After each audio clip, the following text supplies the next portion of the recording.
Army, jury, cloud, herd, colony, ये सारे तो बहुत सारी संख्याओं को लेकर चलते हैं। इनमें तो बहुत सारे नंबर्स आते हैं लोगों के। सो हमें इनके साथ सिंगुलर वर्ब का यूज करना चाहिए या प्लूरल वर्ब का यूज करना चाहिए? तो हेलो फ्रेंड्स, वेलकम है आपका हमारी इस वीडियो में। यहाँ पर हम डिस्कस करने वाले हैं कि कुछ ऐसे वर्ड्स जो कि कलेक्टिव नाउन होते हैं, इनके साथ हम कैसे वर्ब का यूज कर सकते हैं, सिंगुलर और प्लूरल। So let's see. सो कुछ ऐसी नाउन्स जो कलेक्टिव नाउन्स होती हैं, कई सारे ग्रुप्स को लेकर चलती हैं, ऐसी नाउन्स के साथ हम कैसे वर्ब को यूज कर सकते हैं, चलिए देखते हैं। जैसे अगर आप किसी भी कलेक्टिव नाउन का यूज किसी एक ही एम को, किसी एक ही पर्पज को दिखाने के लिए कर रहे हो, तो वहां पर आपको कलेक्टिव नाउन के साथ इसका यूज करना है। जैसे मैं यहाँ आर्मी एंड जूरी का एग्जांपल लेना चाहूंगी। The army dash marching.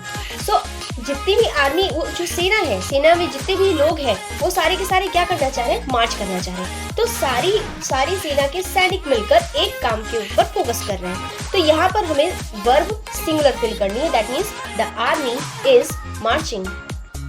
ऐसे ही सेकंड एग्जांपल ले लीजिए, द जूरी। जूरी का मतलब होता है द ग्रुप्स ऑफ जजेस is called jury dash taken a strong decision. यानी कि जूरी ने एक स्ट्रॉन्ग डिसीजन लिया, यानी कि कई सारे जजों ने मिलकर कोई एक निर्णय लिया है। तो सारे के सारे एक पर्पज पे, एक एम पर काम कर रहे हैं। तो यहाँ पर आपको द जूरी के साथ इज का यूज करना है, यानी कि सिंगुलर वर्ब का यूज करना है। The audience.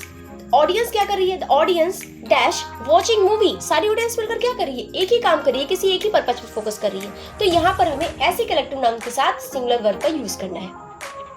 नेक्स्ट, अब हम ये जानते हैं कि किस तरीके से हम यहाँ पर प्लूरल का भी यूज कर लेते हैं। सो जैसा कि मैंने आपको फर्स्ट कंडीशन बताई कि जितने भी कलेक्टिव नाउन से अगर किसी एक ही पर्पज के लिए, एक ही रोल के लिए वो काम कर रहे हैं, तो वो एज अ सिंगुलर माने जाएंगे। इसी का अपोजिट आप ले लीजिए कि अगर कोई कलेक्टिव नाउन डिफरेंट ओपिनियंस रख रही है, डिफरेंट सबके डिसीजंस हो रहे हैं, कोई एक सब्जेक्ट मिलकर एक पर्पज पर फोकस ना कर वो कई सारे पर्पज को ले रहे हैं, तो ऐसे सिचुएशन में हम क्या करेंगे कि उन कलेक्टिव नाउन के साथ हमें प्लूरल वर्ब का यूज करना है।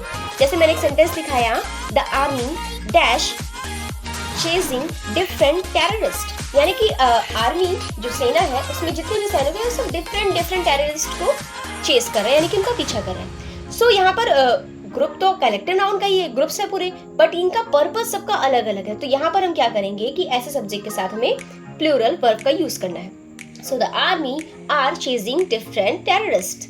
सेम इसी तरीके से एग्जांपल लेते हैं जूरी का। The jury dash divided. यानी कि जूरी अब डिवाइडेड हो चुकी है, यानी कि अब उसके पार्ट्स डिफरेंट हो गए हैं। सो हम क्या करेंगे? The jury are divided.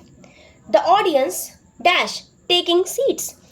अब ऑडियंस से अपनी अपनी सीट सभी ले रहे हैं, सब अलग अलग तरीके से ले रहे हैं। सो ऑडियंस के साथ हमें यहाँ पर प्लूरल वर्ब का यूज करना है। अगर कॉन्सेप्ट्स क्लियर हो गए हो, वीडियो अच्छी लगी हो, तो लाइक करना बिल्कुल ना भूलें एंड कमेंट सेक्शन में जरूर बताएं।